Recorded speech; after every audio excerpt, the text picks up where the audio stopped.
are delusional. But then these people should be locked up and the key thrown away. Right. People who write this nonsense are alive only because it is illegal to shoot them too. Then you look at the Breaking the Eight document as published by Kweku Kwating or put out by Kweku Kwating on the 25th, dated the 25th of July. I can't go through that document, but there's a portion that really got me interested. It says, we always offer higher interest to lenders, borrow more. He's talking about the malaise of our country. We always offer higher interest to lenders, borrow more, use a part to repay previous debts, and the rest to pay for the current year's overspending. So we have been running our country's economy like a Ponzi scheme.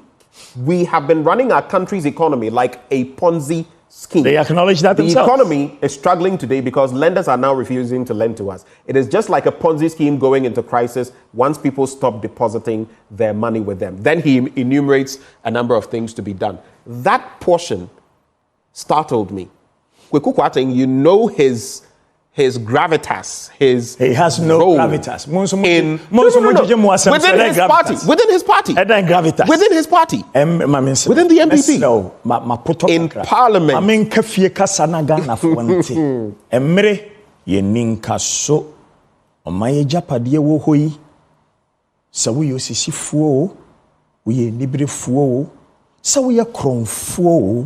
We are pesamin kuminyao o maye japade wo hoyi ye tafre ho siesie ejama echirima ma wo mo nso betoa so ye ne yie ehyemu den ya hyemu ma ye nresa ye mene emmere ye ninka so.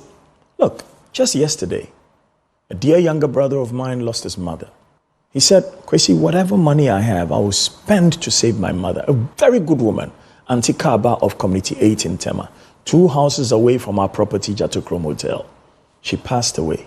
Good woman. Sika ben na nka Kofi Aban. Osi onyim fa nhwe ne maame. Aso Nyankopon afrɛ no.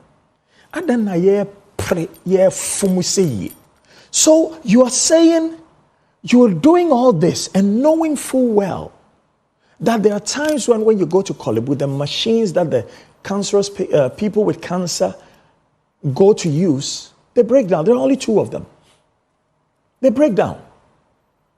And then people cannot even come for their treatment. So the cancer gets aggressive. And all you are doing is plundering state resources because you want Ghana to be controlled by the House of Oforipenyi. Now, Kwame Nkrumah mpo a oje fa ohodie emma Ghana no chiro mwasem we. And ask yourself, listen, why don't look, stupid is in the dictionary for a reason. What the TV so?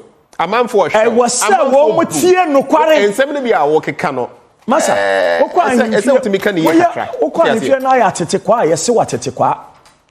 Yankasa, who you penya, ye ferry when you catch us or yatiqua. And Yana Becca, the Chiamin Becca. If you say Sabiota Frache, but they can say cheaper now. Or Maya Sabiota Frache. Yan to mean show being conscious or ye crow for no. Near catch and say, or ye Omokan sample, or ye astute businessman. What you crom for? Are you crom for? Benny Madoff, no, you crom for. Why not was saying?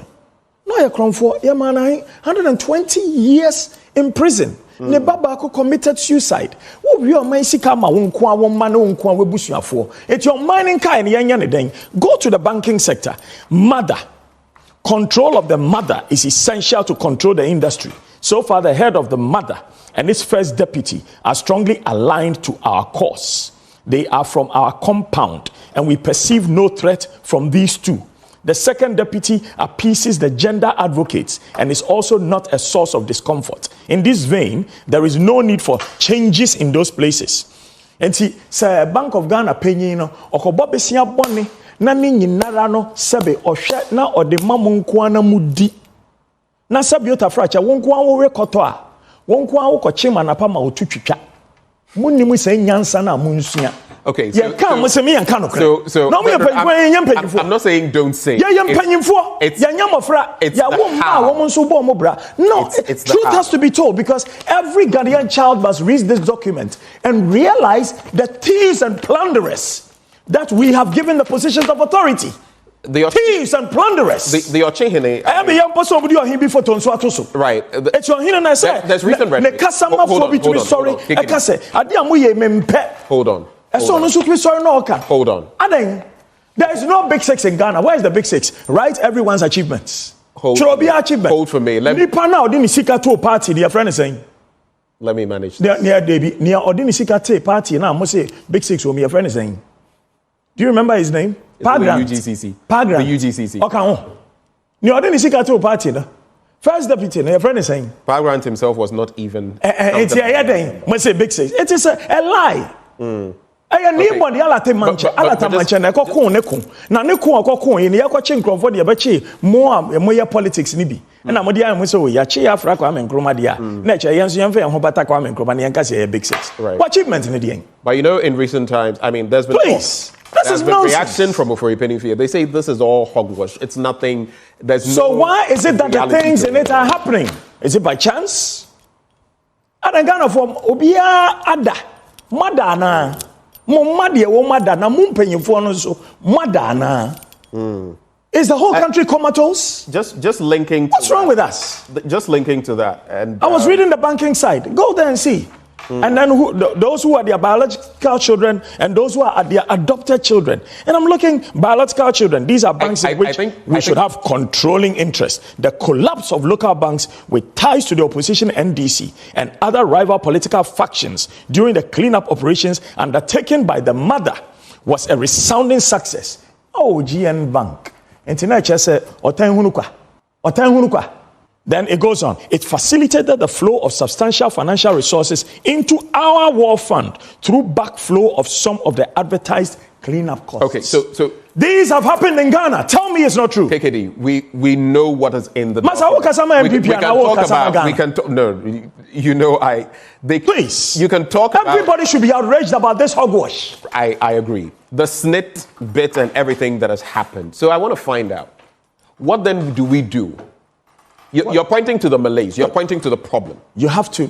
What do we do? You do problem definition. Then after definition of the problem, then you look at all the sources where you can get some wisdom and knowledge from and put them together to proffer your solution. The solution is this. Number one, you should not stand to seek to be elected if you cannot prosecute those who have done harm to the motherland. So let me give you a good example. Let's say Atta Mills of blessed memory is dead and gone. Kwame Nkrumah, dead and gone. Ike Achampong, killed. Akufo, killed. Afrifa, killed. If you say they have done wrong, you should prosecute them. If you don't prosecute them, then you are liar, pants on fire. You only lied to the populace to seek to gain power. And when you prosecute them, it should be in a court of competent jurisdiction. And sadly, some people think they can load the courts. And look, there is nobody who has completed JSS in Ghana who cannot understand loading the courts. If they can't understand it, then it means the education in Ghana is really, really bad. Now, the truth is, if you appoint a judge, you haven't done them a favor. They have worked to earn their appointment. Now, after appointing that judge, it's like building a police station. It doesn't mean that when you kill somebody, you will not be arrested and sent to that police station. So I see people eager to build police stations. That's what it is. So let us say this state of Ghana, not a Danse family or a Asante family or Krobo family, this big state of Ghana with 6 major ethnic groups and all its subsets within each of the 6 major ethnic groups. We must ensure that every one of our sons who plunders the state is held accountable, because these people are stealing the future of other people's children. That is the solution.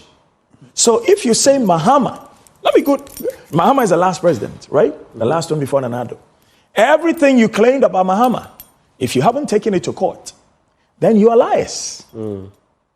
At least go to court and say, oh, we didn't have enough evidence. But if you cannot take it to court because you don't have prima facie evidence to go and prosecute the man, then you lied to the people of Ghana just to get into power. And in the same way, all those campaigning now, whether it's Dr. Ni Amudakon, whether it's Sam Ankra, whether it's Nana Kwame Bediakon, whether it's Odike, Kofi Apalu, whether any of them, and those who are just there to support parties that are paying their bills, and former President Mahama, whatever you say is corruption being committed by your opponent, you must prosecute. Why can't you do it within your first 2 years of being in government? Why can't you? All you do is blow hot air, get into power, and do worse. For all the metrics, Nana Akufo Addo's 7 years and counting is the worst thievery and plunder ever in the history of my motherland, Ghana. If you're not sure, call all the civil society groups and you're very good at graphs. Let them help you do the graphs and do the statistics. So even the banking cleanup exercise, which has crippled Kofi Amuabeng, crippled Dufour, crippled all the others, the money you claim you use for cleaning up the banks is multiples of the money you could have used to say we are saving the banks and we are taking 50% shares in these banks and giving these 50% shares to the state. We spent over 20 billion on that enterprise. So really, how else can I call you? What else do I say? Let me just...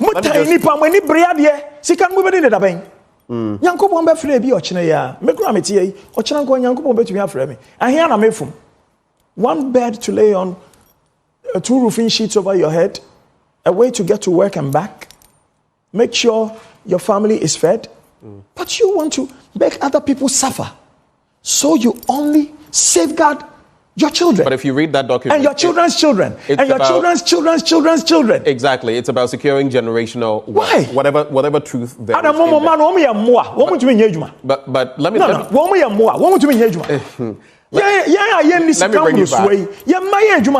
Right. Let me bring you back. What kind of nonsense is that? Let me bring you back to SNIT, because our pensions are also on the line. It's not just on the back of the SNIT Rock City bid, or maybe we can go into the past and look at the database bid we spent so much on.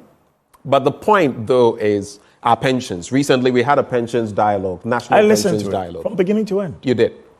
What do you make of the state of our pensions? Is there hope? I'm sure you also listen to Joe Poku, the chief actuary at SNIT. What's your reaction?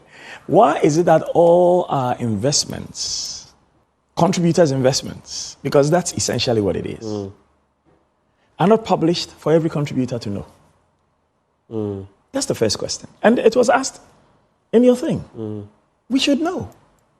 Kofi Bosumpim was Afomafo. I met him, I think, on a Sunday at the airport. When I used to manage private medical insurance in the city of London, I had 65 accounts I was managing, and Moscow Narodny Bank was one of them, Deutsche Bank was one of them.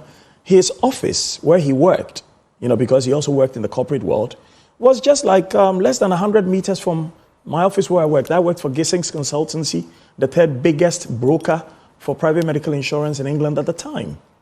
I met him and I said, Nakofi, I say, when I hotel see. And he jokingly said, jokingly. And then the next morning, I had him on CTFM. So I was very keen to hear what he had to say. And there he was, trying to defend the sale of the hotels. It broke my heart. Broke my heart. Now that the board has recognized that they were doing wrong, they have pulled back. Or they haven't recognized they were doing wrong. Have they? Did they accept it in your dialogue? I want to know. The board of SNIT? Yep. I don't think any acknowledgement of wrongdoing has been established. So why have they stopped? In fact, you do recall that the NPRA, per the Minister for Employment and Labour Relations, had given their nod eventually, which the minister communicated in Parliament. So I don't know about... So the board doesn't think it's wrong, but they think they should stop. Why? I'm asking you. So Oforiatta had a brain fart once. He's a minister in government, appointed by the president, elected by his people. He has a right to serve his constituency, and he has a right to help make sure that a certain sector of our economy is run properly. He just had a brain fart. And because of that, we stopped running all our toll booths. Okay. Now they say, we want to bring back the toll booths. Is there an acceptance of wrong previously? Are we dealing with... Those members of the MPP we've spoken here have said, no, there's no acknowledgement of... I mean, it's a tax tool until we can... You know, we can use it. But mind you, you know the Vice President has said that if he becomes president, the e-levy will go. So... Well. Is he part of this government or not? Because sometimes I listen to him and I feel very sad because I'm like... Is he part of this government or not? Can you answer the question? The president said, if you recall, the last State of the Nation address, he said... Don't answer me like a politician. No. It's a yes I'm referencing or no. you. It's a yes or no. He said, the buck stops with me, quoting him. That's what he said. What do you think? Then sack everybody and run the whole country. But at the same time, the same vice president will tell you that there are 22 plus policies that I brought to bear. And so you ask, if you're able to execute... So you have no policy. And, you know, I don't know who's a speech writer, but the first time I heard him say, I'm like a driver's mate, I was so crestfallen. Because if he had had any conversation with an aplanke, the aplanke would have told him, Masa, asama wo kan die, sebe, wadwen wo form kite krampwa, won kasasa. Like A Plus said to somebody recently on TV, Osi obi adwen kite akoko clitoris. KKD. But why do you go and say something like No. Let's go forward. Wait, that body part you just mentioned, please. So delete withdraw it. Withdraw it.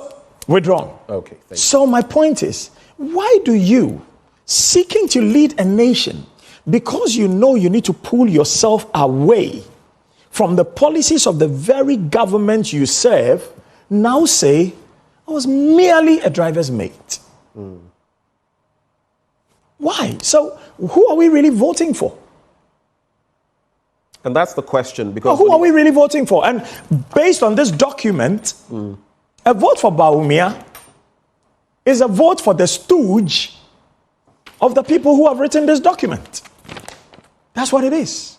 A vote for Bawumia is a vote for the stooge of the people who have written this document. Do you think people just want to find somebody who they are not sure how they earn their income or what they do for a profession or what they did with regards to learning and say, okay, listen, you all come and stand for president because the way it's going, the so-called learned people are hopeless and helpless? But that is what is happening in Ghana now. Let me avert your attention. I don't know whether you've seen the latest Afrobarometer report, which talks about declining... I stop looking at those things because it depresses me. It tells you that over 80% of people, Ghanaians, feel the country is not headed in the right direction. You look at the level of tolerance for democracy or acceptance of democracy, it's dwindling. Across the sub-region and even in Africa. Rule. I remember military rule. My father's we are on the same page. Were seized. We have seen wars, and not just in Ghana. So I always tell people, careful what you wish for. Military rule or incursions of the military in politics is a no. But, like Kweku Kwarteng points out in his own document, if you push the people far enough, and they have their backs against the wall in a cul-de-sac, but that's so what do you make of the state of governance? The judiciary must be up and doing. Look, we talked about Montesquieu the other day. The truth is, there is a reason why there are 4 estates of the realm. You are doing the 4th one. Not only you. There are some people who are up and doing, who are thinking and speaking on issues. And there are many also who are just humoring the nation and tickling us so we laugh because there is so much depression that if we don't have all these bloggers just doing their stuff and doing their funny stuff, people will just die of depression. But there's the judiciary. Why wouldn't the judiciary say, look, this is not what we want of this nation. So if you have done this and you are brought before us, it doesn't matter if you were part of the appointing authority. We will put you away. And then there's the legislature. You know, I was listening to Okudzeto Ablakwa, who I think is doing a sterling job in Parliament for the people of Ghana, not just his constituency. Now, imagine if only half of the members of Parliament would pick up an issue of corruption and follow it through and publish it on both sides of the House. So whatever anybody has done, whether it's in your party or some other party, so we can take the plunderers, the selfish, the greedy, and the imbeciles out of the system, we will have better governance. And then there's the presidency, the appointing authority. Now, interestingly, the ministers are no longer part of the legislature. And you know why? Because once you are appointed as a minister, you serve at the pleasure and direction of the president. That is not what an MP does. And that is why I think this whole idea of selecting your ministers from Parliament is an issue.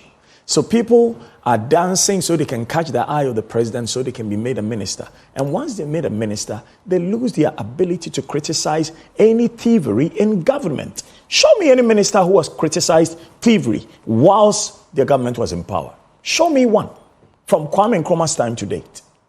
So the lessons we need to learn are clear in our daily lives, that everything that we have seen to be egregious, everything that we have seen to be harmful to the state of this nation, we must find a way to eschew. But not only eschew, we must not merely fire the thieves, we must prosecute the thieves. And if they are found guilty, we must confiscate whatever they have stolen, and we must put them away, and we must let it be known that this is a shameful act. In China, when you steal from the nation in public office, they kill you. In Japan, when you steal from the state in public office, you kill yourself. In Ghana, when you commit a Sicilia Dapa, you are told you are the darling of the president and you walk free. And if you're not careful in the next government, you may be made an ambassador. And you know the benefits of an ambassador. Let me explain that too. Because when people are made ambassador, especially when they don't have a portfolio, that's also confusing. Because the benefits of an ambassador is such that when he commits a crime in his country or elsewhere, you do not prosecute him, he just walks free. And when he carries money, whether it's fair or foul earned money, and he travels anywhere with it, whether you've stolen from your people like baby Dog Duvalier and his father, Papa Dog Duvalier, did in Haiti, when you travel as an ambassador, nobody stops to check the money you're traveling with.